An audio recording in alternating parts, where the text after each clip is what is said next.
Muy bien.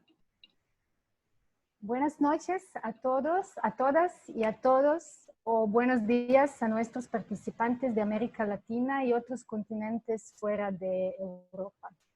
Mi nombre es Jelena Spasojević, soy la presidenta de la Asociación de Hispanistas de Serbia y coordinadora de este proyecto, del que estamos tan orgullosos. Después de 4 años, podríamos decir que se trata del mayor evento hispano-latino de Serbia.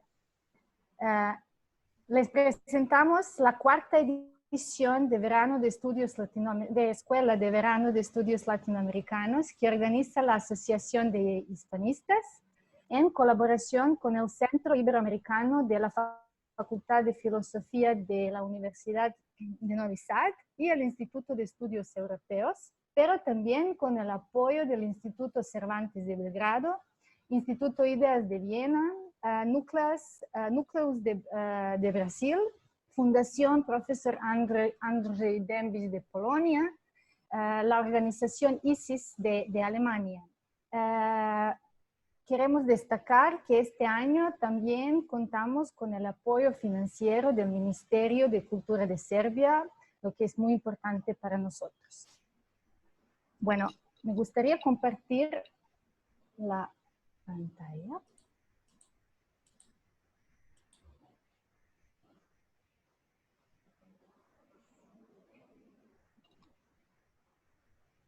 Supongo que han visto el anuncio en nuestra página de Facebook que este año se inscribieron 200 personas de 30 países y 7 continentes. ¡Wow! Hemos logrado reunir más de 120 personas, 120 participantes de todo el mundo.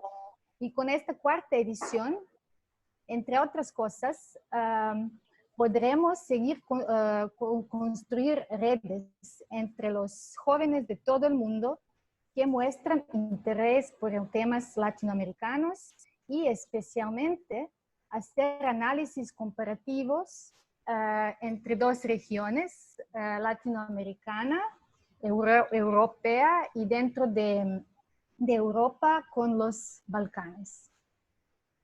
Bueno, el programa está diseñado para cubrir una serie de áreas: neoliberalismo durante el COVID, perspectivas desde América Latina y Europa, tráfico de armas en América Latina, literatura de la Amazonia peruana, desigualdades y exclusiones en América Latina, capitalismo cognitivo, verdad, memoria y justicia en la sociedad argentina. Las conferencias serán impartidas por los profesores y expertos de México, Brasil, Argentina, Austria, Rumania, Croacia y Serbia.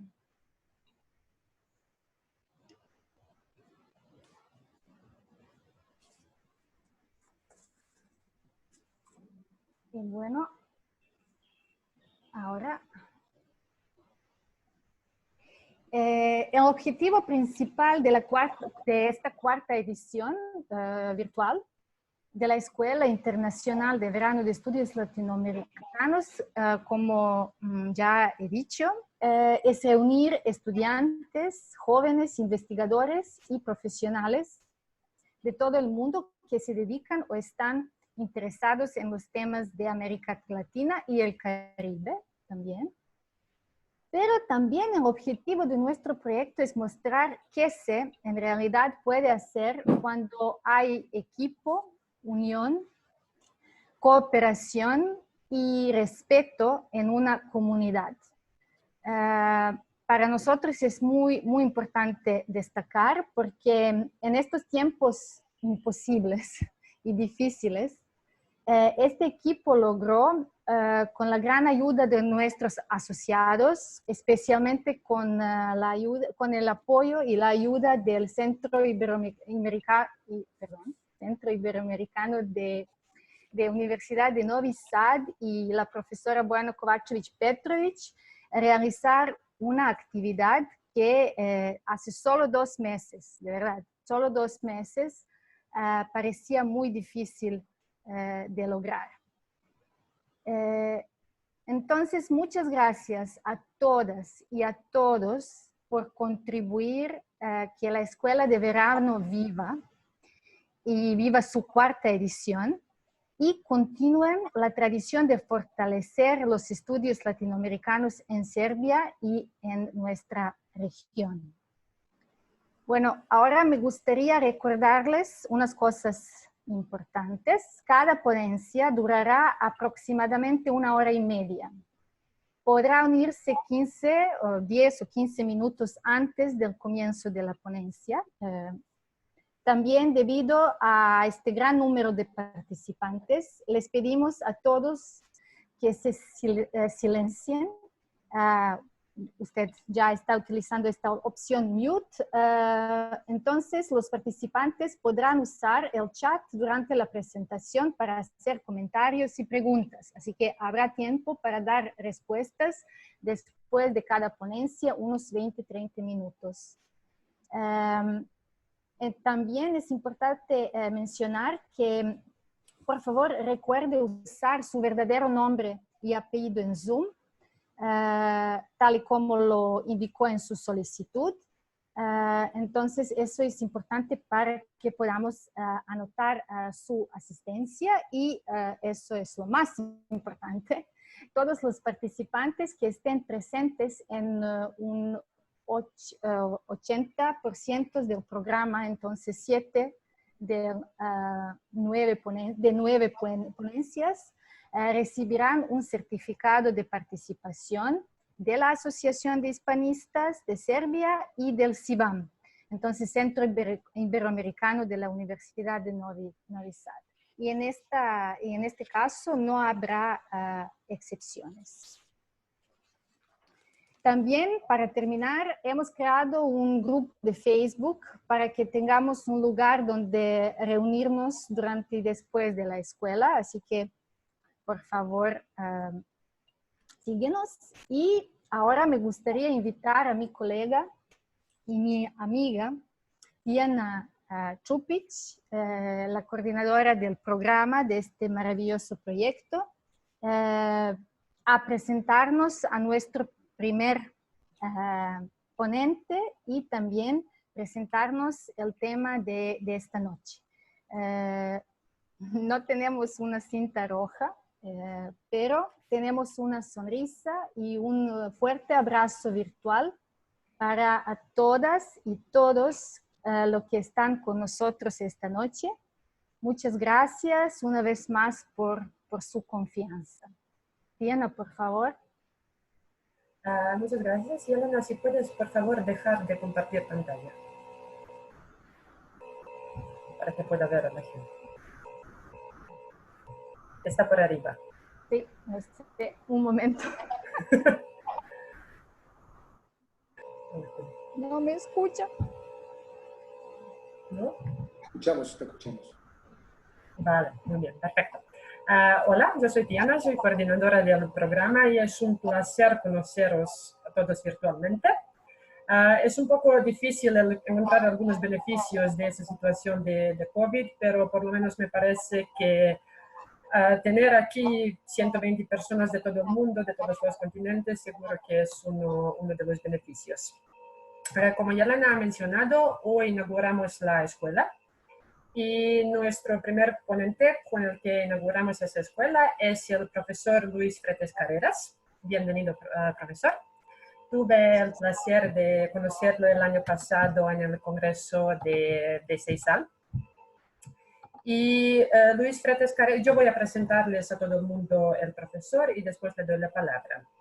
Entonces, Luis Fretes Carreras es de Paraguay, es abogado, politicólogo y diplomático.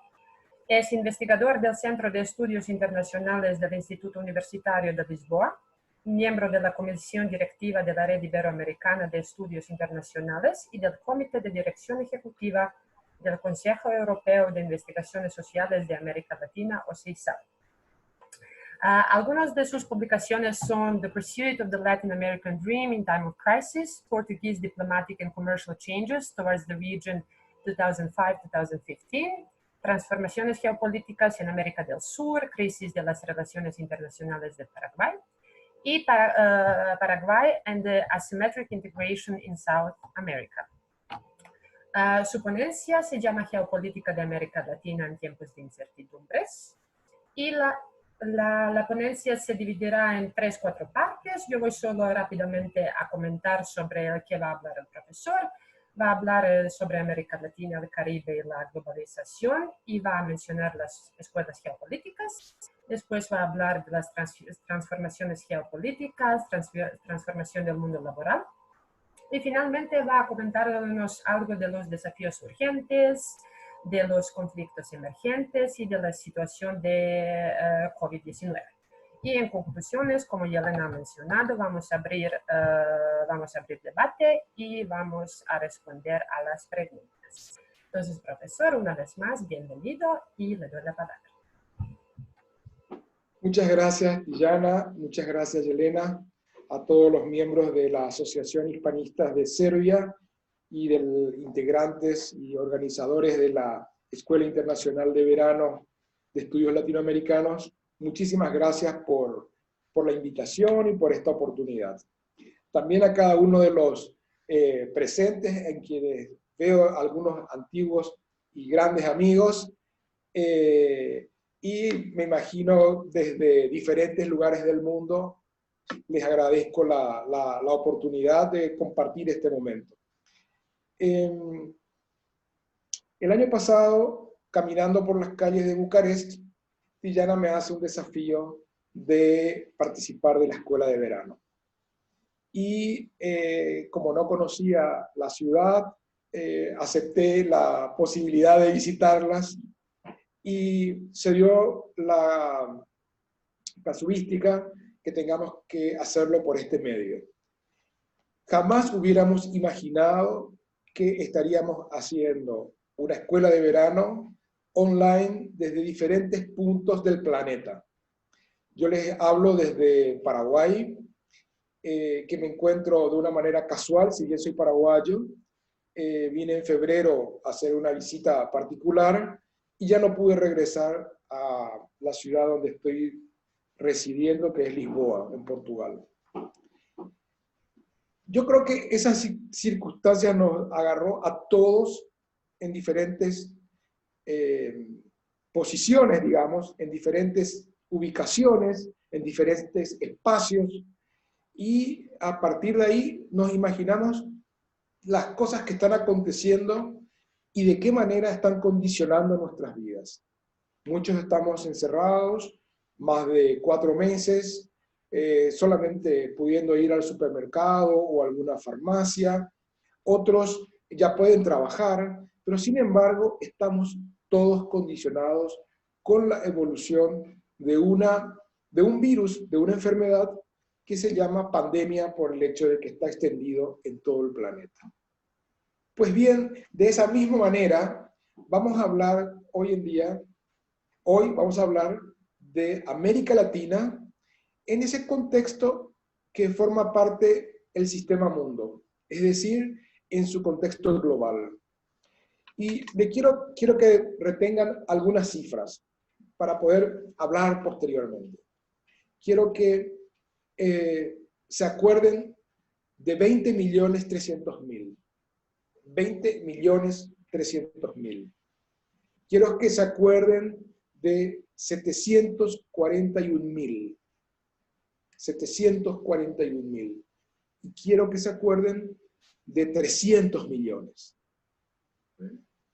Con esta introducción me voy a referir a lo que está aconteciendo en el contexto latinoamericano, en una secuencia de hechos y eventos que parece ser tomaron velocidad con las medidas adoptadas por los diferentes gobiernos para contener la expansión del COVID-19. En este sentido, me gustaría hacerle la siguiente presentación. Voy a compartir la pantalla. Aquí. Ahí está. Ahí está. Y por eso el título de nuestra presentación es Geopolítica de América Latina en tiempos de incertidumbre. Voy a dividirlo en 4 partes, una introducción, una relacionada con las transformaciones geopolíticas, otra con los desafíos urgentes de la región, de América Latina, estamos hablando, y la otra, las conclusiones. La primera de todas, América Latina y el Caribe, como otras regiones del mundo, también está viviendo tiempos de desglobalización o de reglobalización. No sabemos bien, porque es un momento precisamente transformador que encuentra a todas las regiones del mundo en un conflicto tan grave como la pandemia, tan grave como las enfermedades, que son las transformaciones en el comercio internacional, las transformaciones en los liderazgos políticos y al mismo tiempo la transformación de los estados en su capacidad de respuesta a los problemas que enfrentan las diferentes regiones y las diferentes naciones. Recientemente, en un artículo del diario La Nación, los politólogos Andrés Malamud y Actis escribieron un artículo, Esteban Actis quiero decir, escribieron un artículo que se llama América Latina, una impotencia emergente. Y en ella identificaban los numerosos problemas que enfrenta esta región para confrontar los grandes desafíos que se presentan a nivel internacional. E identificaban que tenemos un contexto de tal nivel de conflictividad que hace muy difícil a que América Latina en su conjunto pueda convertirse en una potencia emergente como se planteó hace poco menos de 10 años. Y esto está relacionado en que hacia el año 2010 el mundo caminaba en una dirección en la cual teníamos potencias emergentes poderosas en América Latina, comenzando por México, Brasil, Argentina, Colombia, Venezuela, todos países enormes, con gran capacidad, con grandes recursos naturales, con enormes capacidades para desarrollar su mercado interno y que estaban creciendo en la última década a tasas superiores al 5%. Y que la convertían dentro de lo que se considera el Occidente como la región con la proyección a un gran futuro. A tal punto que la prestigiosa revista New York Times publicó en su tapa un Cristo Redentor de Brasil despegando, como diciendo, acá viene la nueva potencia emergente y que próximamente va a desplazar a Italia del 8º puesto entre las primeras potencias mundiales. Pues bien, eso en la década del 2010 al 2020 se desvaneció. ¿Y qué sucedió? Que nos encontramos en una región cuyo crecimiento económico ha sido en forma sostenida negativo. Aquí podemos ver precisamente cuando dice contexto. Luego vemos que las transformaciones sociales de mejora de la calidad de vida, de mejora de los servicios públicos, se han estancado, que los sistemas democráticos que se habían extendido desde la década del 80 del siglo XX y que habían derribado sucesivas dictaduras e establecido grandes procesos de transformación y democratización están en franco retroceso, y que las reformas de las organizaciones estatales o la modernización de los estados se encuentra paralizada, así como también los procesos de integración, Mercosur, la Comunidad Andina, el mismo NAFTA, el CARICOM, están como inconclusos, con dificultades para seguir avanzando. Al mismo tiempo que en toda esta región las zonas urbanas están en franco crecimiento. Vemos cómo las ciudades están aumentando la cantidad de sus habitantes, pero al mismo tiempo que aumentan la cantidad de sus habitantes, también aumenta la cantidad de demandas de servicios públicos. Y por lo tanto, nos encontramos en una situación bastante crítica en la provisión de los servicios básicos por parte de las instituciones estatales. Y finalmente, una caracterización nueva de América Latina. Es decir, que en el campo económico ha vuelto a su papel tradicional de productor de materias primas y que luego de un sostenido crecimiento de su parque industrial, del desarrollo de grandes áreas de industrialización y el desarrollo de nuevas tecnologías incluso, América Latina se ha vuelto el gran proveedor de minerales, de petróleo, de alimentos y también de mano de obra barata a través de la inmigración, en muchos casos considerada clandestina, ¿verdad? Por lo tanto, nos encontramos que el contexto latinoamericano es un contexto bastante crítico. Y al mismo tiempo se encuentra con desafíos con una mayor, digamos, dimensión a nivel global, que es la disminución del comercio internacional. El comercio internacional a nivel global ha disminuido. También se están modificando de una manera muy veloz los sistemas de trabajo. Al mismo tiempo, en los últimos 10 años, la pobreza se ha ido incrementando y ahora con este evento de la pandemia, la pobreza ha pegado un salto bastante grande en términos de cantidad y cualidad y que proyecta una sostenida desigualdad.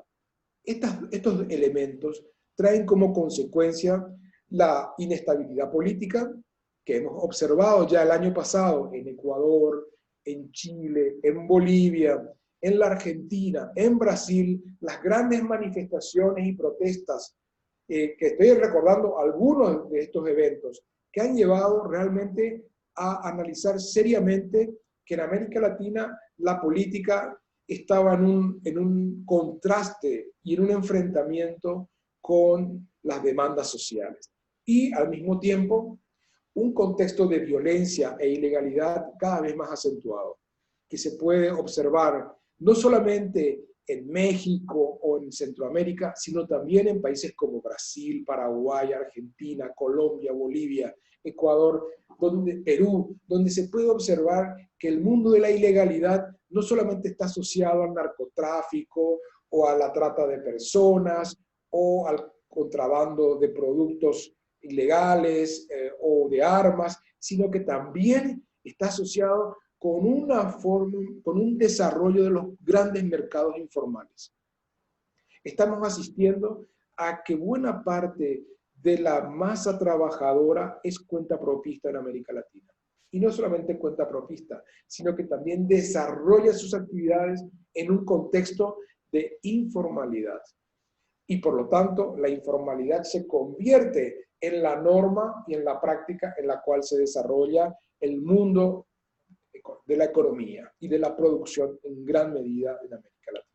Por lo tanto, nos encontramos en un contexto complejo y en desafíos muy profundos que se van a agudizar con las medidas que van a tomar todos los países del globo, primero en desarrollar políticas de cuarentena, luego al paralizar las actividades productivas de comercio y de transporte, y finalmente con los efectos que ha causado esto en el mercado de trabajo y también en la aceleración de los cambios del mercado laboral, que vamos a ver más adelante.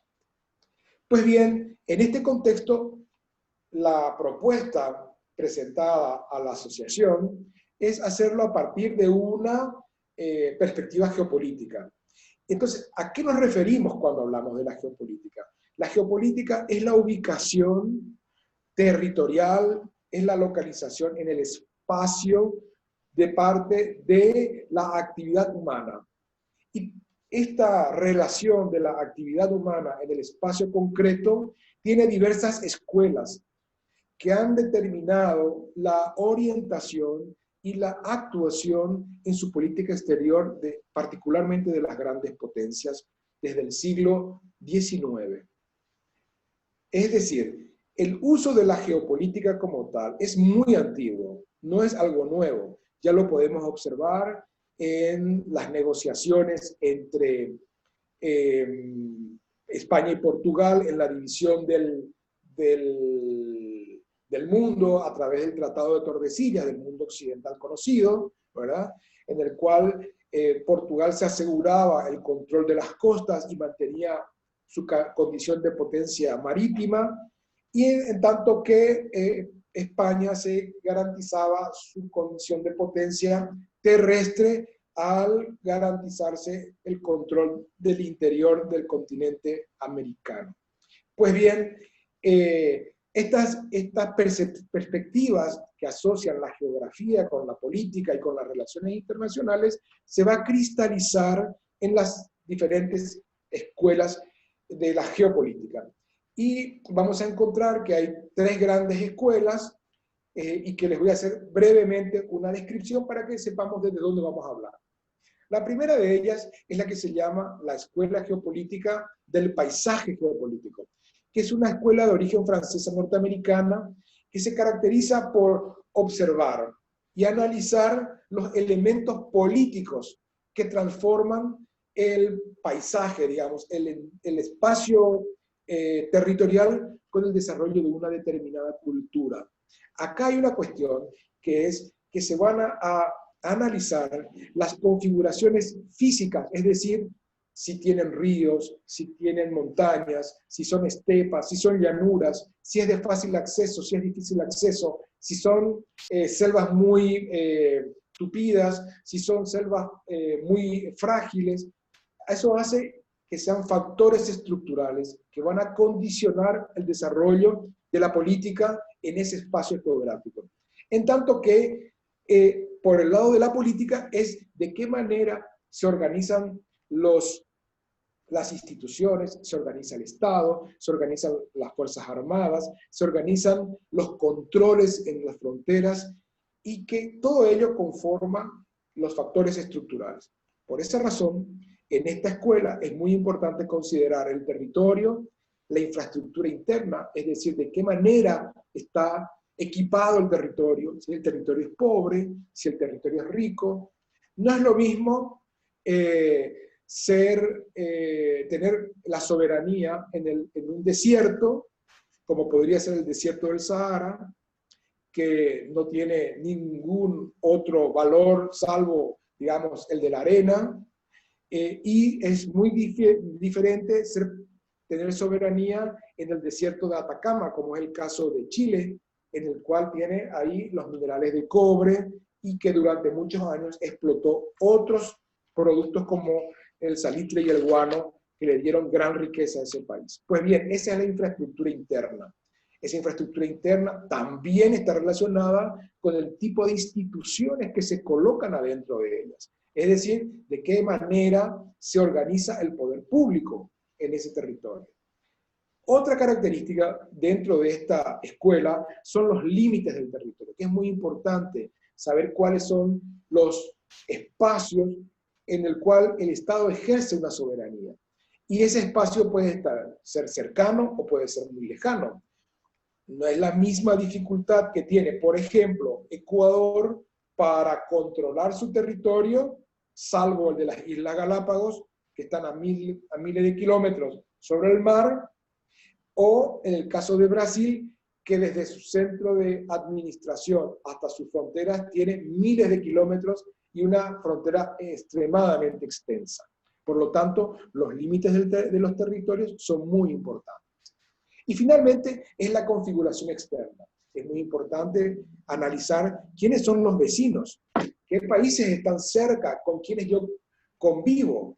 No es lo mismo tener, por ejemplo, los mexicanos que están en frontera, amplia frontera con Estados Unidos, a la de Uruguay, que tiene fronteras con Brasil y Argentina, y está muy lejos de Estados Unidos. Esa es una diferencia cualitativa. Sin embargo, también hay una problemática porque Uruguay es un país pequeño en dimensión territorial y en población frente a dos gigantes como son Argentina y Brasil en dimensión territorial y en población al mismo tiempo. Por lo tanto, es muy importante establecer la configuración interna.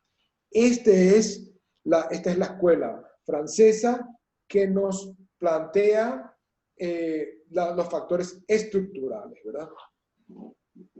La segunda escuela es la de la ecología política, que es una escuela de origen norteamericana y que sus estudios se refieren a cómo los grupos sociales ajustan sus instituciones políticas al entorno geográfico.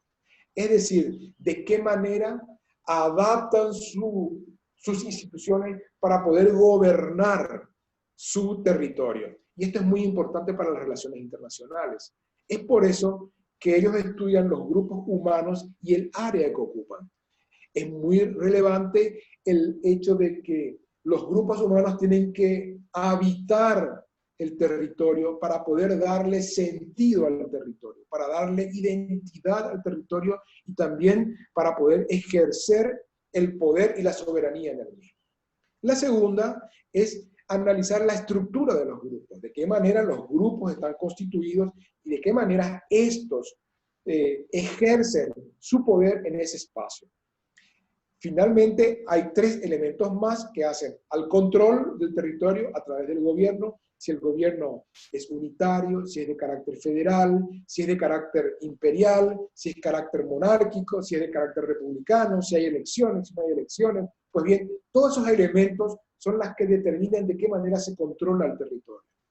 Y finalmente está relacionado con los límites y los pactos. Los límites, al igual que en la escuela franco-norteamericana, es muy importante saber cuáles son los países o los estados linderos, pero también cuáles son las características de esa zona, cuál es la particularidad de esa zona. Y eso hace que algunas zonas sean más difíciles de gestionar que otras.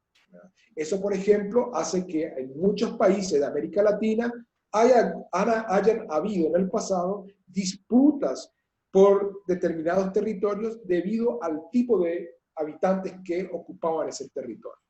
Ese es el caso, por ejemplo, del Acre entre Brasil y Bolivia, ¿verdad? Que el Acre era un territorio perteneciente a Bolivia, pero que estaba habitado básicamente por brasileños, que luego se declara su independencia y posteriormente se incorpora a la Federación Brasileña.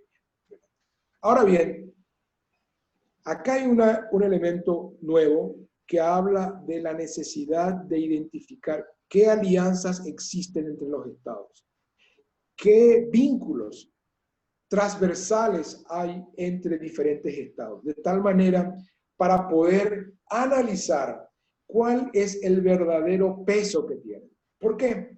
Porque los estados tienen todos diversos tamaños. Hay algunos que tienen tamaño continental, como por ejemplo Rusia, China, Turquía, Brasil, Estados Unidos, Indonesia, son países gigantes en territorio, en población. Sin embargo, deben lidiar con otros países más pequeños. Probablemente países que tienen, como por ejemplo, en comparación a Brasil, Guyana, Paraguay, Uruguay, son países pequeños, pero que precisamente para equilibrar estas asimetrías se establecen pactos, se establecen acuerdos de carácter internacional que le dan una suerte de equilibrio entre los poderes estructurales de las naciones. Y por lo tanto, la Escuela de la Ecología Política considera que la diplomacia es un elemento muy importante al tiempo de analizar la geopolítica de los estados.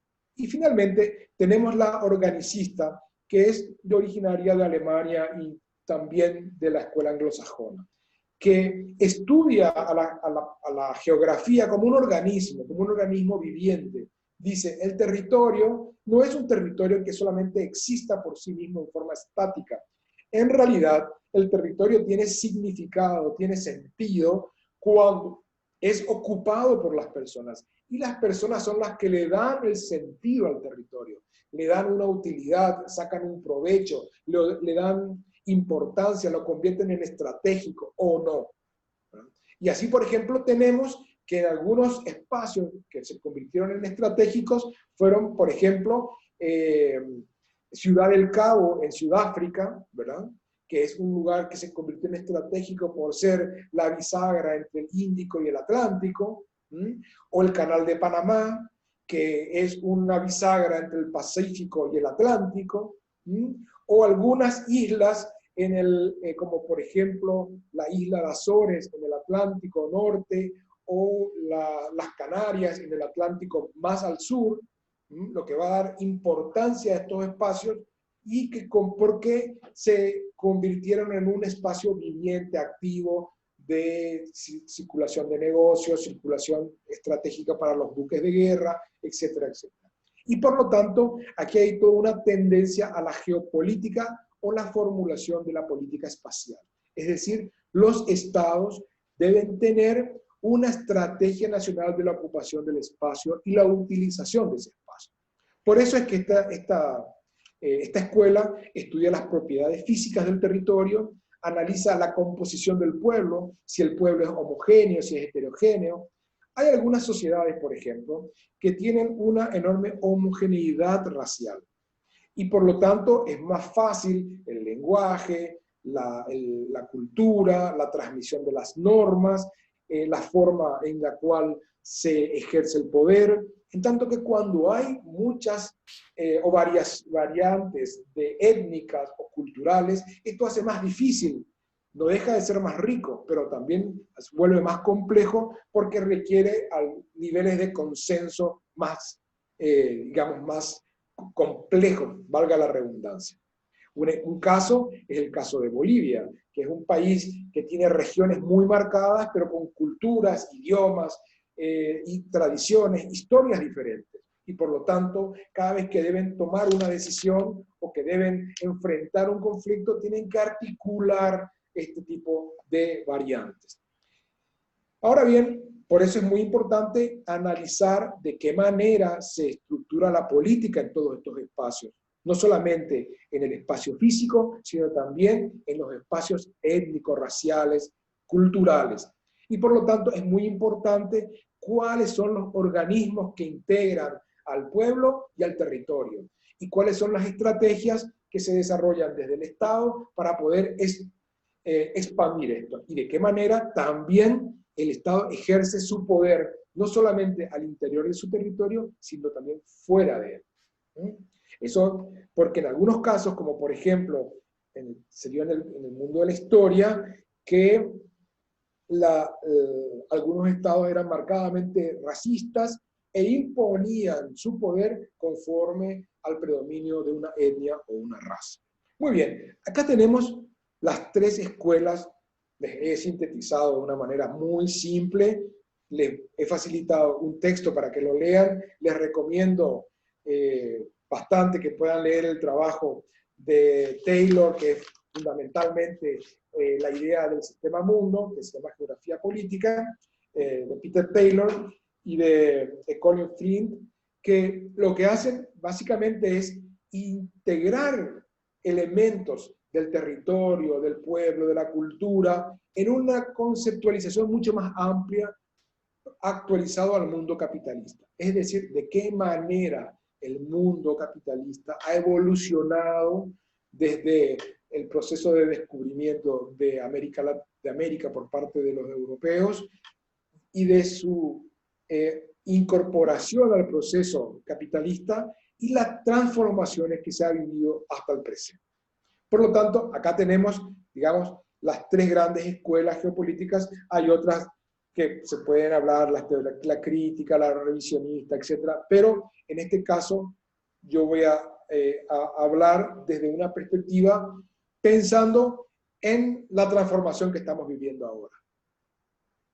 Y acá les quiero hacer una primera aproximación a lo que estamos viviendo. Este año, en el mes de febrero, el Banco Mundial y aquí está el link, ustedes pueden revisarlo, saca un informe en el cual dice que el crecimiento mundial no va a ser lo esperado, pero que progresivamente va a ir creciendo alrededor del 2% hasta el año 2022. Y por lo tanto, el año 2020 va a tener un leve crecimiento con relación al año 2019, que ya había sido bastante malo en comparación a los años 17 y 18. Y decía, la economía mundial experimentará un ligero repunte, y ponía, si todo va bien. Y decía, el crecimiento de los mercados emergentes, entre ellos estamos nosotros, América Latina, y las economías en desarrollo, en eso estamos nosotros, América Latina, se acelerará en el 2020, debido a que algunas economías emergentes superarán el periodo recesivo. Estaban hablando de Brasil, estaban hablando de México.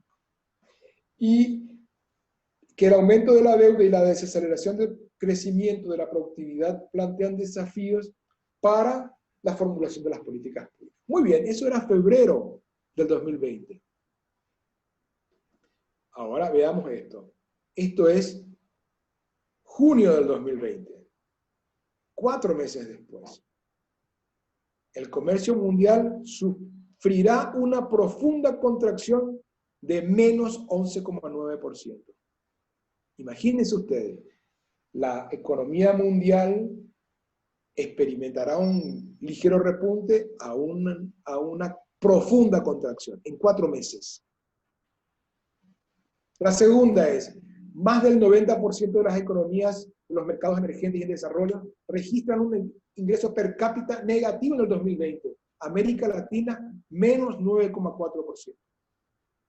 El mundo, menos 4,9%. Después de la zona euro, América Latina es la región de mayor caída del Producto Interno Bruto. Y miren que la diferencia con Europa, o de la zona euro en este caso, es que la zona euro acaba de liberar un paquete de 700.000 millones para contener esta caída. Y en América Latina, ahí, como se dice en América Latina, cri, ¿verdad? En vez de poner los 3 puntitos, ¿verdad? Es que no hay respuesta. Y la tercera conclusión de este informe es que la disminución registrada en el segundo trimestre será equivalente a más de 300 millones de empleo a tiempo completo. Por eso les decía, recuerden 300 millones. Nosotros para fin de año vamos a tener a nivel global una pérdida en horas hombre equivalente a 300 millones de empleo. A 300 millones. Hagan el cálculo, ¿qué porcentaje de la población activa mundial significa esto? Por lo menos significa el 50% de la población, el 10% de la población activa, económicamente activa. Probablemente si estamos en 6.000 millones, sí, 50, poquito más del 15% entonces. Es muchísimo, es una caída, y estamos hablando en 4 meses. Esto es algo verdaderamente desafiante. Desafiante. Vamos a ver cómo es la evolución de la economía, del crecimiento y del empleo en América Latina. En el año 2019, la CEPAL publicaba un informe que aquí es repetido por una unidad de inteligencia del Banco Bilbao Vizcaya, del BBVA, y dice, la región se ha visto afectada por un mal desempeño de las exportaciones e inversiones, un incremento de la deuda y las tensiones geopolíticas. Se estaba refiriendo al conflicto entre China y Estados Unidos, básicamente. Y aquí vamos a ver cómo están cayendo todos los indicadores, tanto de México y Centroamérica, en general América Latina y América del Sur, que cae en mayor proporción que las otras. Aquí vemos un elemento muy importante. Para los que vivimos en América del Sur, vemos cómo América del Sur se desplaza hacia abajo en el desarrollo de su crecimiento, economía y empleo. Pues bien, 6 meses después, en el mes de abril, menos incluso, La misma CEPAL dice, la región enfrenta la pandemia en un momento de debilidad de su economía y de vulnerabilidad macroeconómica, con un crecimiento económico de 0,1% del año pasado. ¿Qué significa eso? Que nosotros vamos a tener no solamente una caída del PIB, sino que vamos a incrementar el número de pobres en la región en 30 millones de pobres más. Lo que se recuperó en 10 años prácticamente de bonanza de las materias primas, de la venta de commodities, de la suba del petróleo, de la mejora del precio de la soja, de la carne, de los minerales, se esfumó en poco menos de 6 meses. Se esfumó, esa es una realidad. Lo que llevó una década se esfumó en menos de 6 meses. Esto es algo verdaderamente un tsunami, ¿verdad? Una alteración radical. Vamos a pasar al tema de la concentración y de la población. Vamos a ver una cosa, que acá vemos cómo la concentración, esto es breve, la concentración económica sigue siendo en los grandes países de dimensión continental como Brasil, México, Argentina, Colombia. Pero también eso está acompañado con un crecimiento de los espacios de la población, es decir, la densificación de la población alrededor de las costas marítimas del Atlántico, del Pacífico, en la zona entre el canal y entre Atlántico y Pacífico. Y vamos a ver que las grandes ciudades son San Paulo, Bogotá, Lima, Buenos Aires, Santiago de Chile, ¿verdad? Y eso está presionando la prestación de servicios por parte de los estados. Voy a pasar al tema de los procesos de integración y vamos a hablar sobre las transformaciones geopolíticas. La primera gran transformación que se ha acelerado con todas las medidas aplicadas por la pandemia es que aquella transformación del mundo laboral que se estaba dando progresivamente se está dando de una manera veloz e incontenible. La primera de ellas hace relación a la aplicación del trabajo en casa. Aquí vemos una persona con su barbijo trabajando en su casa. Millones de personas fueron confinadas en sus hogares y desde ahí desarrollaron sus actividades. Muchas de ellas ya no volvieron. Millones ya no volvieron y ya no van a volver. Uno de ellos somos los maestros, somos los profesores. Los profesores probablemente el año que viene no vamos a volver a dar clases presenciales. Y no sabemos si en el año 2022 vamos a continuar. Porque además se ha instalado esta práctica de que se puede tener alumnos como nosotros, de diferentes regiones del mundo. Podemos tener de diferentes regiones del mundo y podemos dar una clase que puede durar 1 hora y que puede ser de utilidad para... Hoy, ¿cuántos estamos, Yelena? ¿Cuántos ya estamos en la clase de hoy? ¿Más de 100? 125. 127. Imagínense ustedes tener 127 en un aula. No podríamos tenerlo. Tendríamos que tener una infraestructura gigante. Pues bien, imaginen el costo que significa tener alumnos de Serbia, de Bosnia, de Polonia, de Colombia, de México, de Brasil, de Paraguay, de España, de Francia, de diferentes lugares. Para trasladarse tendría que ser una enorme logística y un enorme costo. Y miren ustedes. Entonces, lo que se está viendo hoy en día es que el trabajo en el hogar está transformando al mundo laboral, porque también hay otros costos asociados que no se están computando, que son ¿cómo se puede computar las 8 horas? ¿Cómo se puede computar el salario o los honorarios en base a qué? ¿Solamente al tiempo? Si en el otro había un espacio, consumo de energía eléctrica, de agua, de servicios sanitarios, del alquiler del espacio. Hoy en día la gente se paga todo eso. Es un aporte que está dando el trabajador al empleador.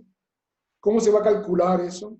Pues bien, esos son elementos nuevos, novedosísimos. Pero no solamente eso, también está la tecnología que estamos utilizando. Nosotros estamos utilizando el canal de Zoom en este momento a través del Internet. Y esa es la transformación de la digitalización. ¿Quién conocía Zoom hace 6 meses atrás? los informáticos. ¿Quién conocía el TikTok hace 4 meses atrás? ¿Cuántas personas utilizaban la videoconferencia como forma de comunicarse con sus amigos, parientes, etcétera? Hoy en día nadie te llama por teléfono. Todos te piden una videoconferencia. Si no es por Facebook, por Messenger, es por Facebook, por WhatsApp, por Zoom, por muchas otras plataformas. Por lo tanto, vemos de qué manera el desarrollo de la tecnología del Internet está traspasando todas las fórmulas, incluso en los sistemas productivos. Y ahí aparece la inteligencia artificial. Es decir, la inteligencia artificial que está incorporando en una enorme base de datos a niveles récords cuáles son nuestras preferencias, cuáles son nuestras necesidades, cuáles son nuestras demandas, cuáles son nuestras ofertas, y rápidamente nos pueden decir, ¿sabe qué? El próximo viaje que haga a Belgrado tiene que ir a comer en la hamburguesería tal porque a usted le gusta la hamburguesa cual. O usted tiene que tomar el vino tal porque a usted le gusta, normalmente usted compra la marca esta. Y no deje de visitar este lugar porque a usted le gustan los museos de arte clásico. ¿Se dan cuenta? Esa es la transformación que estamos viviendo. Pero hay, además de eso, hay una transformación en el mundo laboral muy grande, en el cual hay un elemento que cada vez pesa más y que ya existía hace tiempo, pero que es cada vez menos marginal. Y que lo dice el profesor Mangabeira Humbert, en el cual dice, acá vivimos en una economía del conocimiento. En una economía en el cual el desarrollo de las capacidades de imaginación, no solamente de conocer la técnica o de conocer la teoría, sino la capacidad de imaginar respuestas es cada vez más importante. Y es por eso que este tipo de encuentros nos ubica a nosotros en un conocimiento que nos permite identificar cuáles podrían ser líneas de acción, no solo para los estados, no solo para los funcionarios, sino también para la academia, sino también para las empresas, también para las organizaciones sociales, es decir, para una multiplicidad de actores a nivel global. Y es por ello que los mecanismos de transportes como el ferrocarril, el automóvil, la aviación, también están sufriendo grandes alteraciones y fundamentalmente asociadas a la protección del medio ambiente. De aquí vemos la transformación de las alteraciones del tráfico marítimo. Antes el tráfico marítimo, durante prácticamente 500 a 600 años, el tráfico marítimo fue del Atlántico. Hoy en día el Pacífico es cada vez más importante. Pero no solamente el tráfico a través de barcos, sino también a través del Internet, a través de las conexiones aéreas. Y es por eso que es cada vez más importante disponer de estos instrumentos. Esto también ha traído cambios a nivel del comercio mundial. Hay nuevas regiones económicas, pero también nuevas regiones políticas, como la Asociación de Países de Asia, por ejemplo, o como el Mercosur, o como el NAFTA, o como la Unión Europea, o como la Eurasian Economic Union. Es decir, acá nos encontramos, o como por ejemplo el gran proyecto de One Road, One Belt de China, pero de China asociada con Pakistán, de China asociada con Rusia, de China asociada con la India. Es decir, acá vemos que hay toda una serie de grandes mega movimientos que van a articular diferentes regiones para darle un nuevo impulso a la economía y también a la política. Por lo tanto, asistimos a un contexto de un cambio geopolítico en el cual hay una expansión y una retracción de las fronteras de influencia. Hoy en día ya no es necesario ocupar un territorio para demostrar la influencia de un Estado. Hoy en día, a través del comercio, a través de la comunicación, a través de factores culturales, uno puede tener esta expansión. Y precisamente estamos asistiendo en los últimos años a una expansión que es la expansión de China, que es una expansión cada vez más activa a través de productos baratos, pero también a través de una expansión porque la gente conoce más de China. que es una expansión de carácter cultural. Aprendemos a valorar la cultura milenaria de China, aprendemos a valorar y a comprender mejor la culinaria, es decir, la comida, pero no solamente la comida, sino también ciertas formas de... Es más, toda esta práctica del barbijo es una práctica muy antigua en el Oriente, porque ellos sí han sufrido pandemias o epidemias muy fuertes que le han obligado a tener este tipo de medidas. Aunque la cuarentena ya se practicaba en la época, ya la Biblia ya relata para los leprosos, también los europeos tuvieron en la Edad Media, es decir, las cuarentenas existieron siempre como una medida, digamos, extrema, pero la utilización del barbijo es una utilización que se desarrolló con más fuerza en el mundo oriental, es decir, en Japón, en China, en la Indonesia, etc. Y por lo tanto vemos que aquí hay también unos cambios geopolíticos que independientemente de la expansión económica, de la expansión militar, de la expansión diplomática, vienen acompañados con elementos de carácter cultural. Bien, vamos a hablar de los desafíos y estamos casi a terminar nuestro tiempo. Y lo voy a hacer la siguiente. La primera de ellas es cómo vamos a gestionar los recursos naturales. Hoy en día, tener recursos naturales podría ser la solución de muchos países. ¡Ah, qué bueno! Guyana encontró petróleo y sacó la lotería. La BBC de Londres acaba de sacar un documental en que dice, uy, van a recibir una millonada de dinero. Pero hay una maldición también de los recursos naturales. Bolivia tiene la mayor reserva de litio del mundo. Uf, va a ser una millonada también. Venezuela tiene la mayor reserva de petróleo del mundo. También nada en petróleo. Brasil es un país que tiene petróleo, oro, producción agrícola, producción ganadera, pesca, tiene todo. Una gran potencia. ¿Qué pasa? ¿Por qué no lo son? ¿Qué sucede? Argentina, uno no se imagina cómo es posible que Argentina, un país que tiene todo, que fue la promesa del mundo, el que competía con Estados Unidos, que competía con Australia, que competía con Gran Bretaña, hoy en día está negociando a duras penas su deuda externa y su default. ¿Qué está sucediendo? Aquí hay una cuestión de fondo, que es la gestión de los recursos naturales. ¿De qué manera se van a utilizar estos recursos naturales y de qué manera se van a aplicar estos recursos naturales? Y de qué manera estos recursos naturales se van a extender para el desarrollo de los pueblos. Para eso es importante establecer la conectividad entre los países. Muchos de los graves problemas que hay en América Latina es que no podemos comerciar entre nuestros mercados. Los paraguayos producimos probablemente la mejor carne del mundo. Sin embargo, los ecuatorianos no la pueden comer. Y ellos están más cerca que los chinos, están más cerca que los alemanes, están más cerca que los serbios.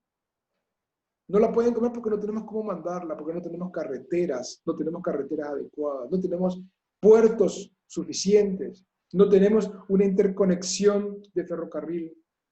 Esta idea ya hubo en el pasado. UNASUR fue una de las iniciativas, pero el Mercosur también, la comunidad andina también se han planteado. Bueno, pero en este contexto, uno de los grandes desafíos es desarrollar la conectividad y los sistemas de transporte en América Latina. Solamente así se va a poder integrar el territorio y se le va a dar vida y entidad política a estos territorios. La otra es que otro desafío que enfrenta América Latina es que hay un cambio en el orden económico mundial. Ya el polo de crecimiento no es como los siglos XVI al siglo XX, que era Europa, que era el mundo occidental, el que empujaba el comercio internacional. Hoy en día el comercio internacional se desarrolla en su gran fuerza en el Asia, ¿verdad? Países como Vietnam, Camboya, Corea del Sur, Indonesia, Filipinas, Malasia, son países que tienen un crecimiento y es la única región en el mundo que con la pandemia va a crecer. Y por lo tanto nos encontramos en un contexto de un enorme cambio del orden económico mundial. Y vemos cómo los asiáticos también se están expandiendo, cómo están ampliando. Y por lo tanto están creando nuevas regiones económicas, nuevas áreas de influencia. Y por lo tanto, hay bloques en conflictos. Así hemos visto el conflicto entre Europa y Rusia, por ejemplo. Hemos visto, estamos viendo, presenciando el conflicto entre China y Estados Unidos y China. Pues bien, estamos encontrándonos en un proceso de cambios geoeconómicos. Y también de desafíos a nivel de gobiernos. El problema de la corrupción, el problema de la pobreza, el problema de la creciente urbanización y la falta de servicios públicos, y el problema del cambio climático. Son problemas que enfrentan los estados de una manera constante hace ya mucho tiempo. Y lo de la pandemia solamente vino a desnudar la fragilidad de los estados para enfrentar un problema de salud con un servicio de salud o de sanidad pública eficiente. Y finalmente nos encontramos con otros dos tipos de desafíos. Los desafíos al interior de las sociedades, que está relacionado con la desigualdad, la inequidad, la intolerancia y la pobreza. Es decir, el continente más desigual del mundo es América Latina. Y el continente más violento del mundo es América Latina. Entonces nos encontramos que la desigualdad y la violencia pareciera que están asociadas. Y esa es una tarea que tiene que enfrentarla al Estado, y que tiene que enfrentarla al Estado probablemente ya no en forma individual, sino en forma asociada. Y de ahí viene la importancia de la geopolítica, porque ¿cómo controlar a los carteles mexicanos si que están relacionados con los carteles que operan en Perú, en Bolivia, en Colombia, en Ecuador?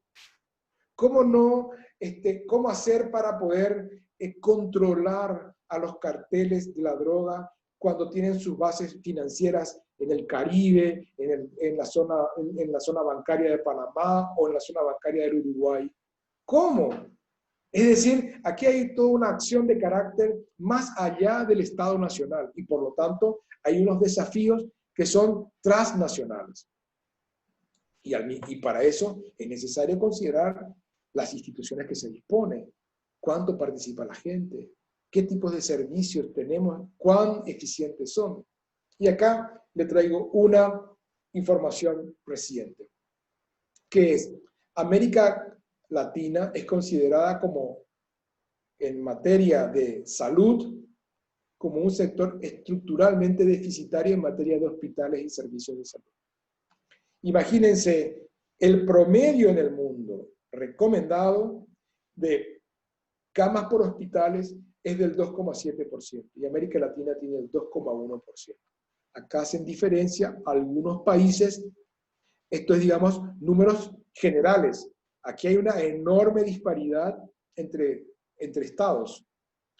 La otra es el sistema hospitalario de salud, que se encuentra muy por debajo de lo recomendado, que siendo del 6% solamente alcanza el 2,2% de la población. ¿Qué quiere decir estos datos? Estos datos nos demuestran por qué razón tenemos en América Latina uno de los peores registros a nivel global en materia de contagiados. En materia de contagiados. Por el COVID-19. Y también uno de los peores registros en materia de muertos. Finalmente, ya terminamos en este momento. Hay una integración en el mundo, el sistema mundo del cual hablábamos, que precisamente otros autores como Amin, Wallerstein, Taylor, Flynn plantean, es que la estructura del mundo se articula a través de los procesos económicos y que hay como un centro, una semiperiferia y una periferia. Y que en realidad el centro está integrado por las principales potencias económicas del mundo, que también son militares, y que están contenidas por potencias medias o semiperiféricas, como pueden ser, por ejemplo, Brasil, México, en América Latina, Colombia, Argentina, ¿verdad?, en menor medida, en tanto que hay otras que sí son verdaderamente periféricas, que por ejemplo son, bueno, algunos países del Caribe, de Centroamérica, Paraguay, Bolivia, que en realidad forman parte de esa periferia en el interior de este contexto. Y este proceso se da de una manera diversa y asimétrica, es decir, no todo es igual, no todo se da en un proceso continuo. Y aquí hay una diferencia de política versus comercio, de soberanía versus mercado, y el desarrollo del enclave territorial continental frente al entorno marítimo. Y aquí vemos cómo los países que han desarrollado sus vínculos con las potencias centrales, de alguna manera se han convertido en un estadio intermedio entre las potencias centrales y las potencias periféricas. Vuelvo a repetir el caso de Brasil. La otra es la presencia de nuevos actores, de nuevas potencias. Yo me refiero a la potencia de China, como decía, ¿verdad? China que tiene cada vez mayor presencia.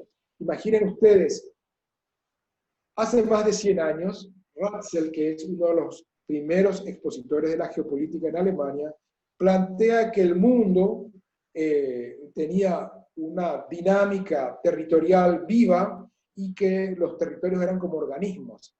Y consideraba a China como un entorno cultural y territorial separado del resto de Occidente. Es decir, que había como una separación entre ambos, que nunca se podían tocar.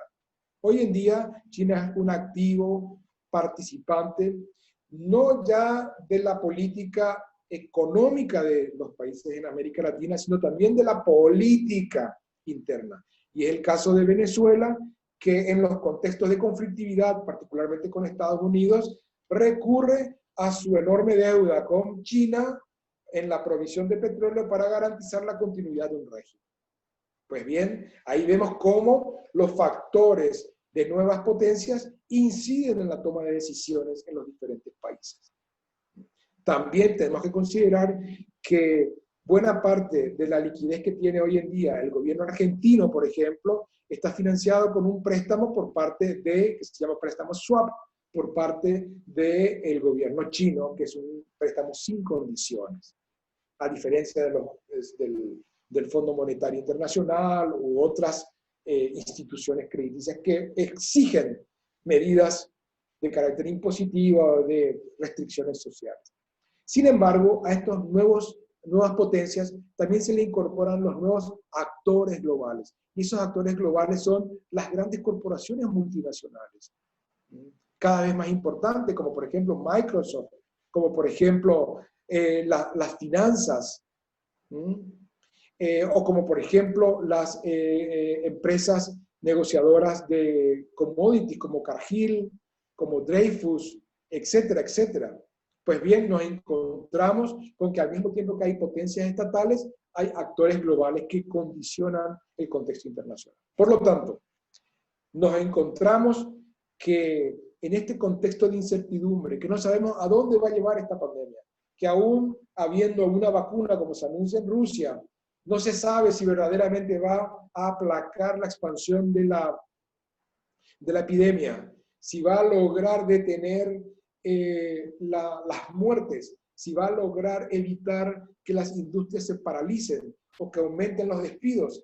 Nos encontramos frente a un conjunto de desafíos globales que tienen efectos directamente en el campo local. Y ahí tenemos a nuevos actores como las transnacionales. Tenemos a nuevos actores como el crimen organizado transnacional. Tenemos al desarrollo del comercio en nuevas regiones de Europa, como bien decían Andrés Malamud y Eduardo Actis, decían, bueno, miren, América Latina dejó de ser una potencia, hoy es una impotencia realmente, porque hay otro entorno en el cual está creciendo. Y entonces aquí América Latina se ha reprimarizado y entonces tendrá que rever sus políticas de industrialización. Y finalmente, la presencia de otros actores que también reclaman su espacio y la defensa de sus derechos, como los indígenas, la clase media, que requieren necesariamente de la consolidación de las democracias y de la consolidación de las instituciones estatales. Muy bien, con esto yo doy por terminada mi presentación. He tratado de ser lo más sintético posible y espero que podamos continuar con esta charla y con el debate. Dejo a manos de Tijana. Muchas gracias. Muchas gracias. Muchas gracias a usted. Nos gustó, me imagino que a todos los participantes les gustó. Primero hemos oído algo del contexto en el que se encuentra América Latina, del contexto perdón, de informalidad. Entonces hemos oído un poco de las escuelas geopolíticas, que para mí personalmente fue algo nuevo. Yo no soy del campo de la teoría política. Y finalmente hemos oído bastante sobre dónde se encuentra el mundo y dónde se encuentra América Latina dentro del mundo en el sentido económico, laboral, transnacional. Antes de que pase la palabra a Yelena para que nos diga las preguntas, porque hubo algunas preguntas en el chat, solo a mí me gustaría hacer una pregunta no corta y bastante complicada, pero para empezar la discusión un poco. Hemos hablado mucho de los cambios, digamos, en el nivel legal. ¿Qué pasa con la sociedad? ¿Qué pasa con el empleo? Lo que a mí me interesa, ¿qué piensa usted? ¿Qué está pasando algo? ¿Qué va a pasar en el nivel de crimen organizado? O sea, ¿se nota algún cambio? ¿Se nota el aumento del crimen organizado en Paraguay, por ejemplo, en América Latina? ¿O si esa pandemia va a influir al crimen organizado de la misma manera de cómo influye a algunos empleos legales? Muchas gracias. Entonces vamos pregunta por pregunta, ¿no? ¿Quieres que haga pregunta por pregunta o tomo un conjunto de preguntas y respondo? Vale. 3 puede ser. Como le parece fácil. Entonces, Yelena, tú añades las preguntas adicionales y el profesor responde. Sí, claro. Había varios comentarios interesantes, pero ahora voy a mencionar las preguntas. Entonces, una de las últimas, ¿cuál de Henry Devia? ¿Cuál debería ser el reto de la geopolítica, las políticas públicas, la academia y los gobiernos para frenar la miseria humana, la corrupción y el deterioro de los ecosistemas? Bueno, eso es uno. Otro, la pobreza se está aumentando en todo el mundo, no solo en América Latina. Piensa que esto grandes potencias han planeado.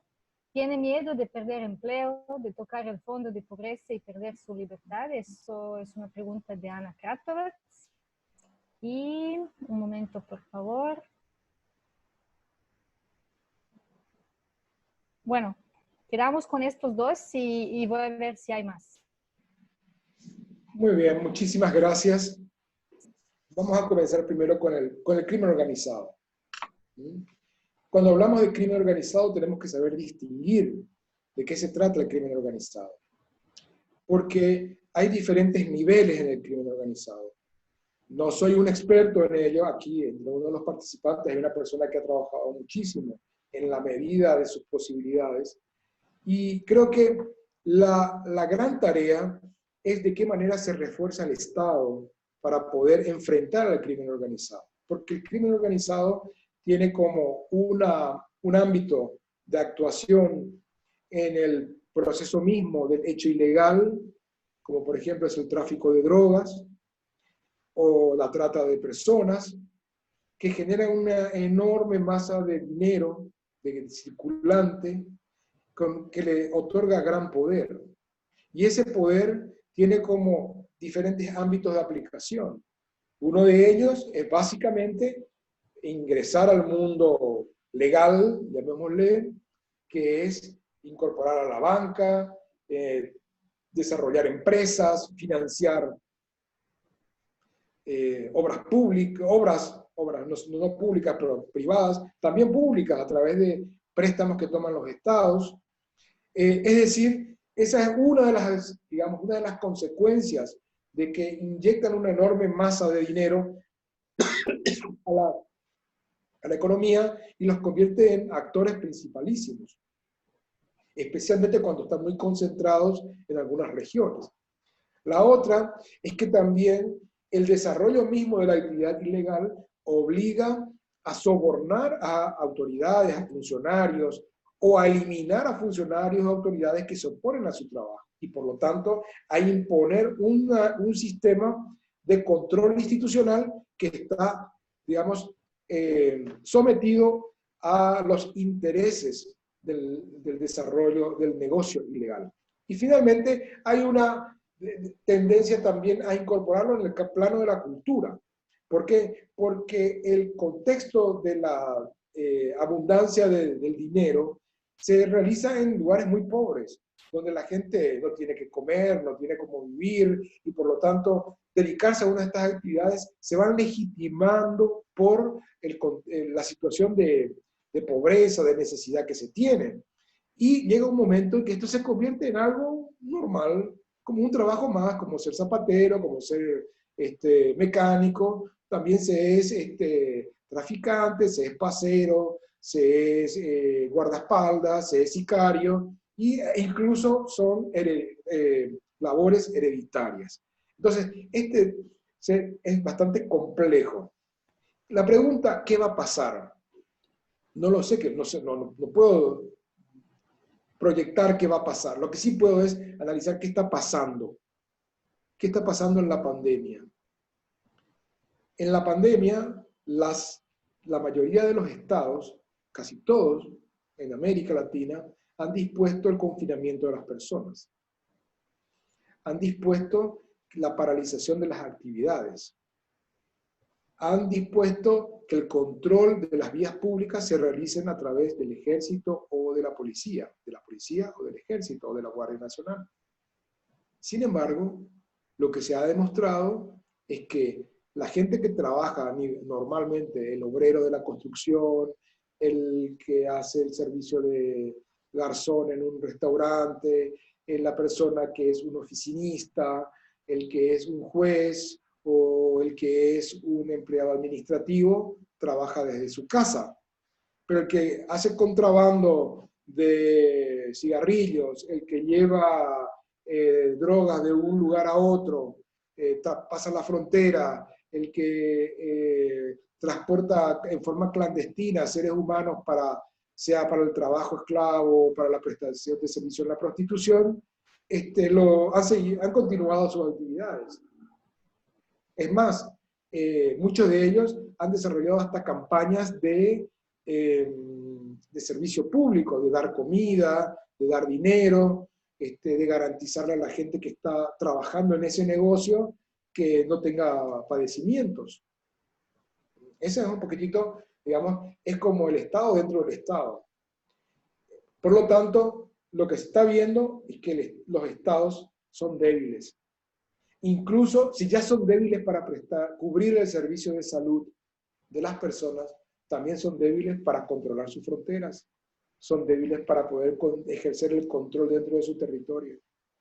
Y para poder definir qué productos se pueden circular y qué productos no se pueden circular.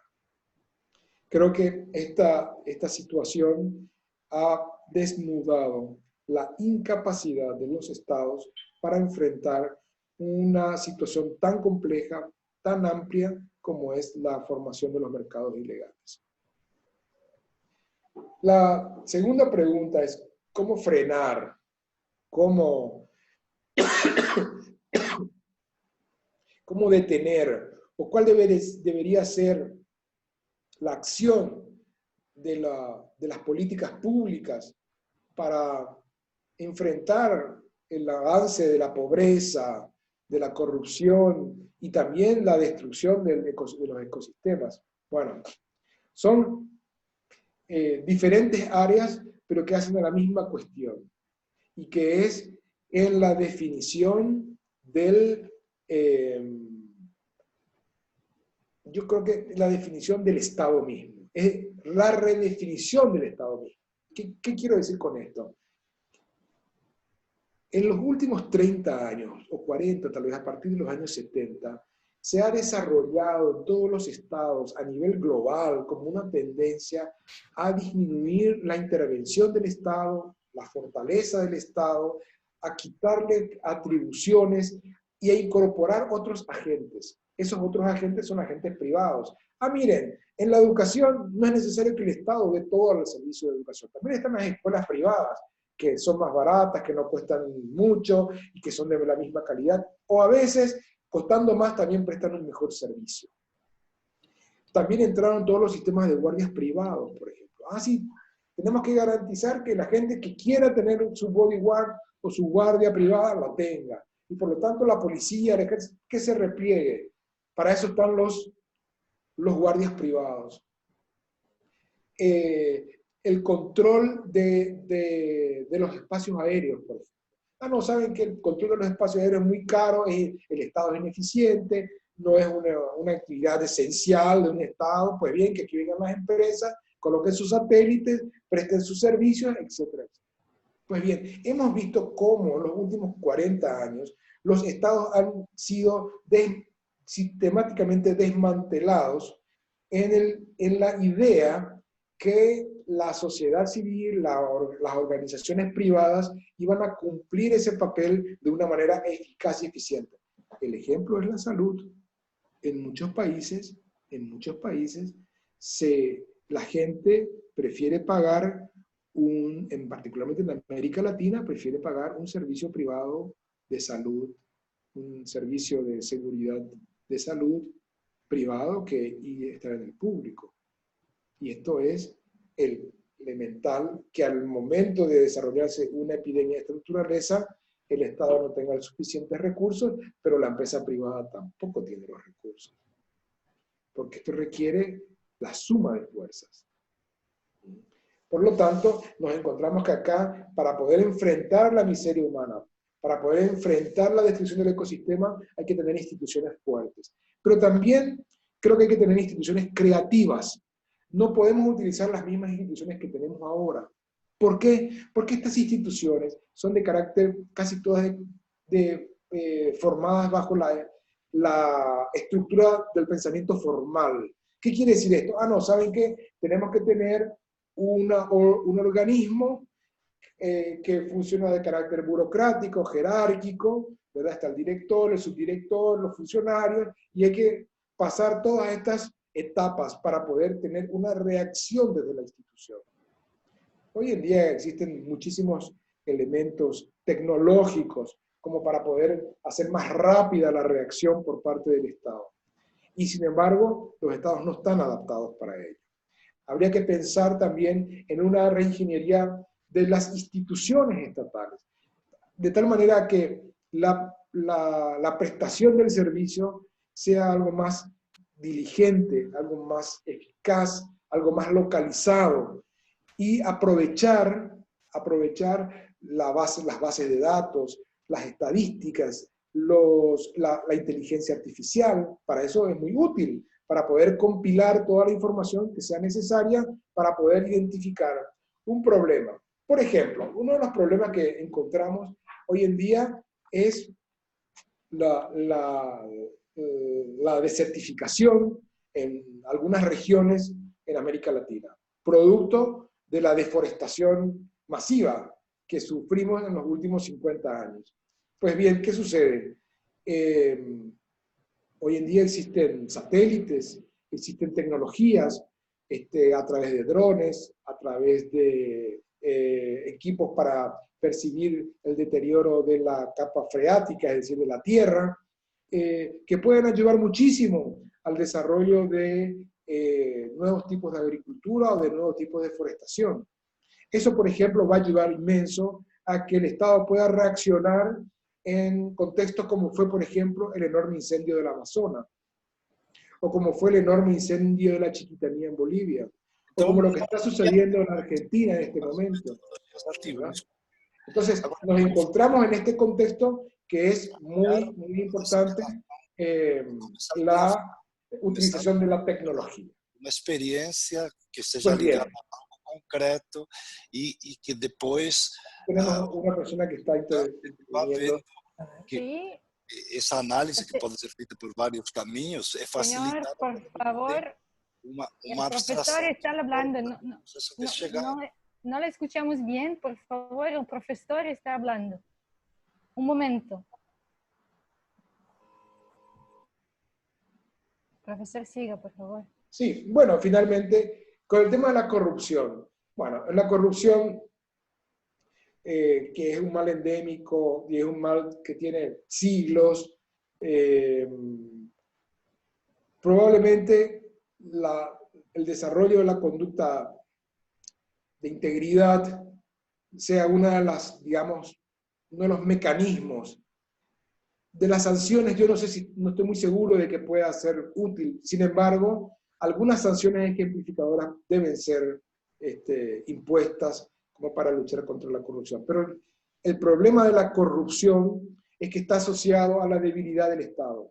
Y no solamente a la debilidad del Estado, sino a la debilidad de la burocracia. Es decir, que se incorporan como funcionarios a la administración pública a personas que no tienen condiciones para ejercer dicha función, que no tienen capacidad, que no tienen formación, es decir, que están colocados básicamente por amiguismo, parentesco, pertenencia política, pago de favores. Ese tipo de cosas es la que destruye verdaderamente el entorno de virtuosidad de la administración pública. Por lo tanto, la mejor forma de poder combatir la corrupción es fomentar un virtuosismo en la administración pública, en la burocracia, y al mismo tiempo establecer algunas sanciones ejemplares. Yo creo que esas son las medidas, digamos, de una manera simple, sintética, por supuesto que varía de país en país y de cultura en cultura. Muy bien, gracias. Tenemos unas preguntas más. Un comentario y la pregunta del profesor Dejan Mihailović. La mayor tasa de criminalidad se desarrolla en el ámbito financiero internacional. ¿Crimen organizado por el Estado o más allá de él? Es una pregunta. Otra de Carlos. ¿Considera que la llegada del presidente Trump y su posible reelección ha modificado el sistema neoliberal? Gracias. Y también una pregunta de Mireli Gómez Vargas. En el caso de México, que el gobierno ha decidido que la Guardia Nacional, se encargue de la seguridad pública como estrategia de combate contra el crimen organizado, considera que realmente se trata de una medida funcional. ¿Qué debería hacer el Estado en esta medida fracasa? No entendí la última. La última, bueno, se refiere a México, que, dice, en el caso de México, que el gobierno ha decidido que la Guardia Nacional se encargue de la seguridad pública como estrategia de combate contra el crimen organizado, considera que realmente se trata de una medida funcional. ¿Qué debería hacer el Estado si esta medida fracasa?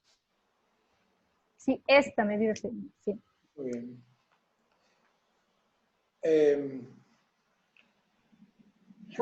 Muchas gracias. Primera pregunta, o ¿cómo quiere? Sí, voy a hacer la primera pregunta, que, pues bien, es verdad que el gran conflicto que presenta el crimen organizado cada vez mayor es su influencia e importancia en el sistema financiero, no solamente nacional, también internacional. Porque no podría funcionar el crimen organizado si no existiera un mecanismo de circulación del dinero a nivel internacional. Normalmente las transacciones se hacen en monedas de circulación internacional. Entonces, acá nos encontramos que es un problema más allá del Estado en forma individual. Por eso es que la lucha contra el crimen organizado tiene que ser una lucha coordinada, sistematizada a través de un conjunto de estados. Así como también, miren lo que quiero decirles, así como también se lucha contra el crimen organizado, también se debe luchar contra la destrucción del ecosistema. Porque son problemas que afectan a más de una sociedad o a más de una nación. Tienen efectos en diferentes ámbitos. No están solamente localizados. Tienen algunos efectos localizados más agudos que otros, pero su efecto es generalizado. La contaminación de los ríos, por ejemplo. La contaminación de los ríos que se hacen en la minería de Brasil, en el Amazonas, afecta a Perú y afecta a otros estados del Brasil, no solamente a Roraima, por ejemplo. Pues bien, lo que quiero decir es que el problema financiero es un problema de carácter transnacional. Y eso solamente con algunas medidas que en este momento no puedo identificar. ¿Por qué? Primero, porque no es mi área de especialización. La segunda es porque creo que se está presentando una situación aún más complicada, que es la aparición de las monedas virtuales. Las monedas virtuales también van a incorporar parte del negocio del mundo delictivo. Y es una forma de, cuando hay falta de control, es una forma de lavar el dinero, de incorporarlo al mundo activo normal. Y coincido con el planteamiento del profesor en el sentido que dice que es un problema más allá del Estado, sin duda. Es un problema que va más allá del Estado individual. Hay que armarlo en un contexto de diferentes estados para que hacerlo sistémico. Quisiera tocar como segundo tema la medida funcional de utilizar la Guardia Nacional en México para luchar contra el narcotráfico. Bueno, México ha hecho muchas experiencias porque se caracteriza por una cosa que en muy pocos países hay, que hay policía local, policía estadual y policía nacional. Es decir, hay diferentes policías. Y todas estas policías han actuado en una forma, a veces, en forma autónoma. Y cuanto más pequeña la policía, más fácil de ser cooptada. Quiere decir esto que es más fácil de ser sobornada, más fácil de ser controlada. Cuando es una estructura mucho más amplia, si es de carácter militarizada, como es la Guardia Nacional, probablemente sea más difícil. Pero también es como la última frontera, porque si fracasa la Guardia Nacional, probablemente no va a haber otra instancia de poder más fuerte que esa para poder contenerlos. Entonces, ahí la apuesta es muy grande. La apuesta es muy grande. Esta tiene que triunfar o triunfar, porque de lo contrario lo que se encuentra es con que el Estado se va a ver sobrepasado por una fuerza superior. Y entonces ya ahí se va a cristalizar, se va a materializar el dominio físico, real, por parte del crimen organizado, del Estado mismo. Finalmente, con el tema del triunfo de Trump, que si va a modificar o no, yo entendía así, si el triunfo de Trump va a ayudar a modificar el sistema neoliberal, ¿verdad? Así era la pregunta. Yes. Bueno, yo creo que no. Trump responde a las premisas del desarrollo capitalista de los Estados Unidos como primera potencia, es decir, apuesta a mantener a Estados Unidos como el centro neurálgico del mundo contemporáneo, en el plano económico, en el plano militar y en un nuevo plano que es el plano tecnológico. De ahí la disputa tan fuerte con China de la tecnología 5G. Porque no es solamente la tecnología 5G la que está en juego, sino es todo lo que viene en concomitancia con ella. Es el desarrollo de las nuevas habilidades, de las nuevas potencialidades de esta tecnología, que va a ser de una manera mucho más rápida la comunicación, mucho más eficiente y que va a transformar los sistemas productivos. Por lo tanto, creo que el gran desafío de Trump es ganar las elecciones, pero también hacer que Estados Unidos siga siendo la cabeza del mundo, siga siendo la potencia hegemónica, o por lo menos la determinante en el contexto general, ¿verdad? Y eso es una tarea bastante difícil, porque los niveles de desarrollo que han alcanzado otras sociedades están demostrando que también pueden disputar la hegemonía tecnológica, la hegemonía científica, ¿verdad? Y eso se está viendo con la pandemia.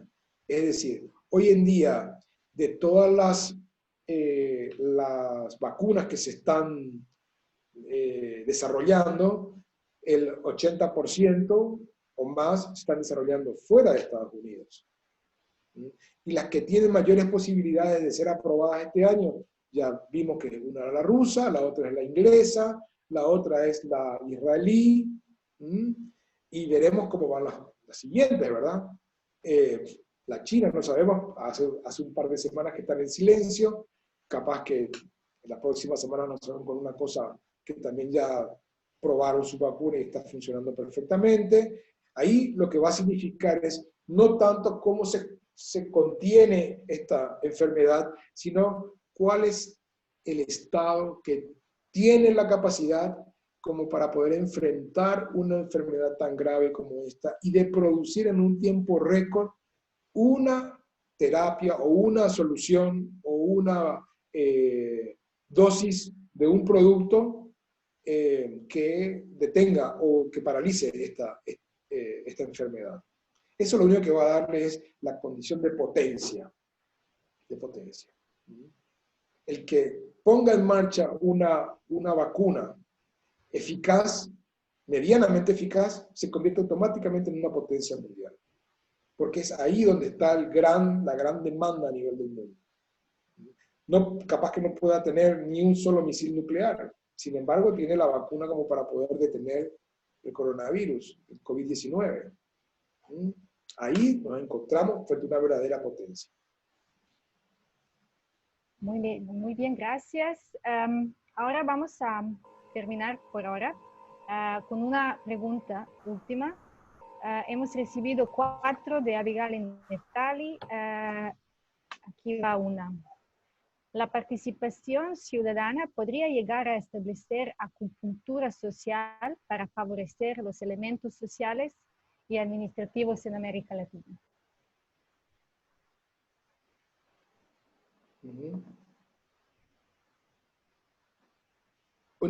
¿Esta única? ¿Hay otro más? Hay más, pero bueno, tampoco hay tiempo, desgraciadamente. Bueno, considera que a partir de esta circunstancia de la pandemia se establecerán o fortalecerán sistemas de seguridad social y ambiental al ser exigido por la sociedad. Bueno, vean, aquí hay 2 cosas que se relacionan. Sí. Las 4 se relacionan sus preguntas, pero con la relación quería hacerla con la participación ciudadana. Porque las medidas que se han tomado a nivel global para contener la expansión del virus fueron medidas prehistóricas prácticamente. Son medidas que siempre se tomaron. No hacía falta más que leer un poquitito la Biblia y saber que el confinamiento ya se practicaba con los leprosos, que se consideraban contagiosos. Y que se aplicaron en muchísimas culturas antiguas. Es decir, no hay nada novedoso aquí. Lo único novedoso es que fue un organismo como el Estado el que impuso una cuarentena, un confinamiento, obligando a la gente a abandonar todas sus actividades, incluso limitándole en derechos humanos fundamentales. Bueno, entonces acá hay un elemento que se olvidó en la mayoría de los estados, y es el tema de la participación ciudadana. Se dio por sentado que todo el mundo aceptaba esto, que todo el mundo estaba de acuerdo. Y es más, impusieron a mucha gente una máxima en decir, no, primero hay que cuidar la salud y después vamos a pensar en el resto. Cuando que uno piensa en la salud y piensa también en el resto. Porque parte de la salud es tener alimentación. Parte de la salud es tener seguridad.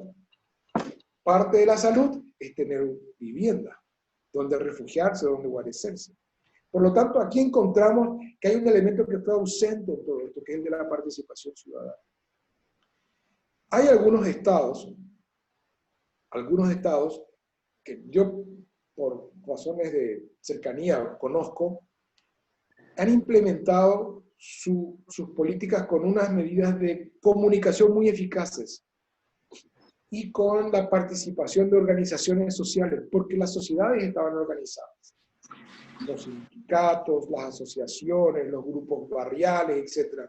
En Europa hubo mucho de eso. ¿Por qué? Porque la sociedad está muy estructurada, jerarquizada y organizada.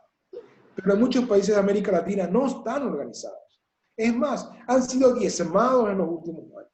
Los sindicatos, las organizaciones de la sociedad civil, han sido incluso combatidos. Y hoy en día se hacen, por ejemplo, en Paraguay se hizo una ley para para reconocer como una función social la olla popular, es decir, la comida común. Imaginen ustedes, esa era una medida extrema. La olla popular es una medida en la cual cuando la gente ya no puede manejarse por sí misma, recurre. ¿Y eso es por qué? Porque los estados no han garantizado la seguridad alimentaria. Y una de las características principales para poder luchar contra este virus y su mutación futura es que la gente pueda tener una adecuada alimentación. Porque el único, según las investigaciones de los científicos, el único medio para poder contener el virus es el cuerpo humano, es el desarrollo de las actividades genéticas de las personas. Y eso solamente con una buena alimentación, con un buen cuidado del cuerpo. Eso es lo que nos trae esta pandemia. Y sin embargo, la participación ciudadana, donde está inserta el ser humano, está ausente. Por lo tanto, uno de los grandes desafíos es cómo incorporar la participación ciudadana en la próxima gestión pública. Y ahí viene el tema de la seguridad social y la seguridad ambiental. Porque no hay seguridad social si no hay pertenencia.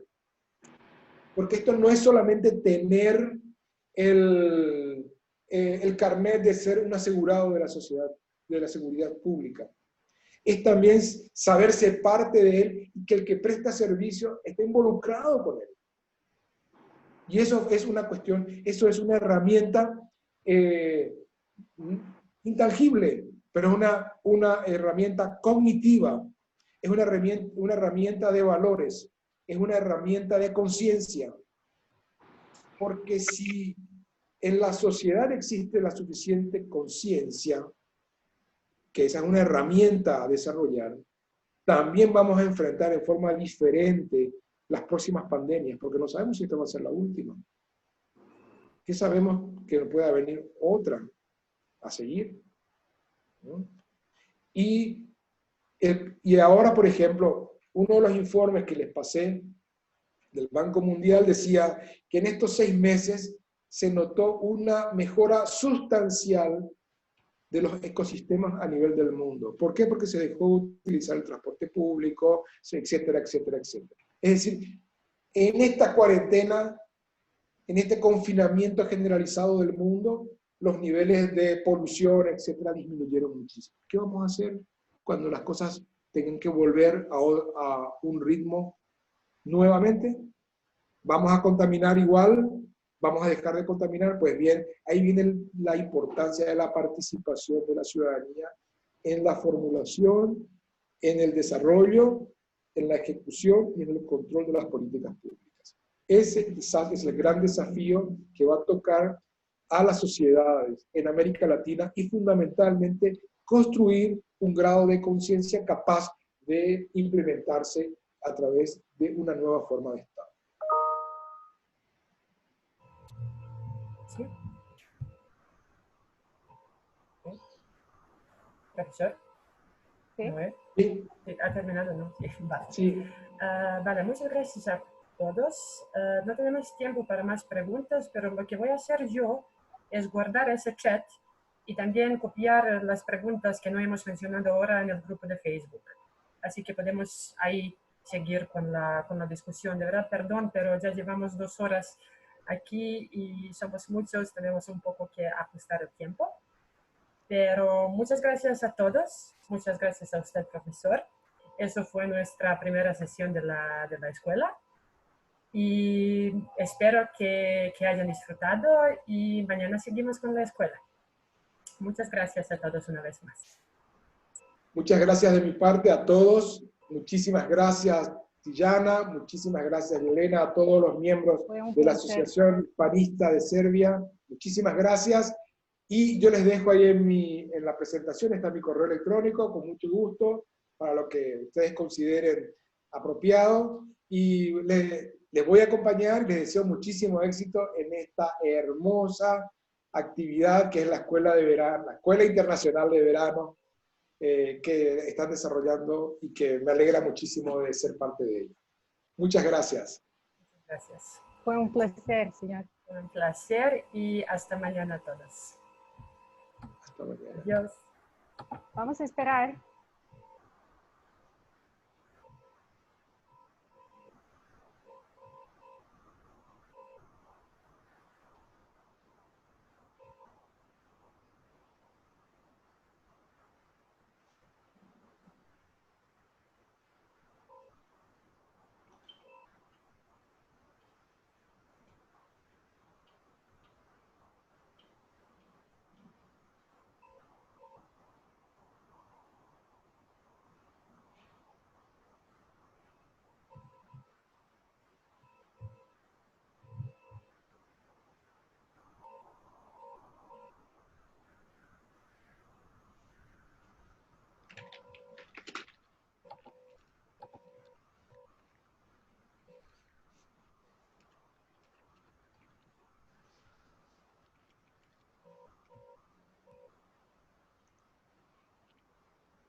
Bueno,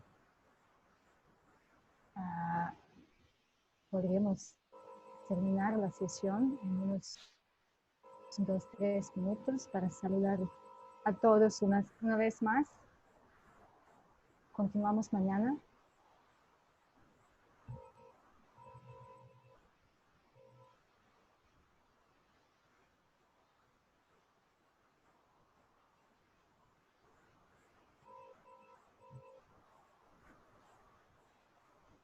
Hemos visto sus comentarios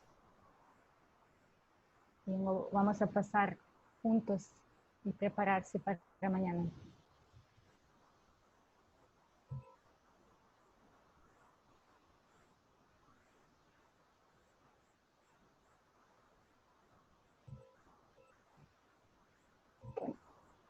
No habrá más confusiones con el horario.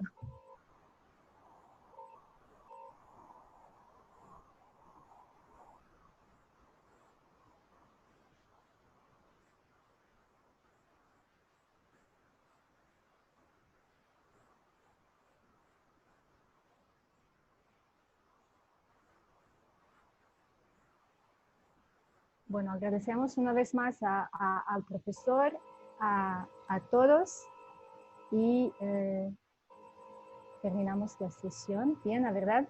Sí, sí, sí. Ángela, ¿estás aquí? Sí, está aquí. Vale, puedes terminarlo. Vale. Bueno, hasta mañana entonces. Hasta mañana.